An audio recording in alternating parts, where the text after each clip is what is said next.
How to create a TikTok account. Hey, what's up guys? Welcome back to our YouTube channel. Let's get started. First thing first, you have to launch your TikTok application. As you do so, you will see a page like this. It will show you two options. One is sign up, another is sign in.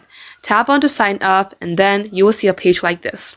Here you can either sign up with your phone number, your Google account, your Facebook, or with your email. In my case, I'm going to go ahead with my Google account. So for that, you may go ahead and tap on this continue with Google. As it is so, it will list out various Google accounts that you have in your device. Select the one that you would like to sign up with. Wait for this to load. And likewise, select your date of birth. Once it is so, tap continue.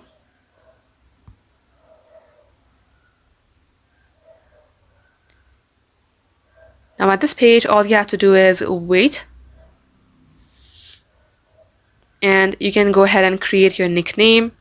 Once done, tap continue.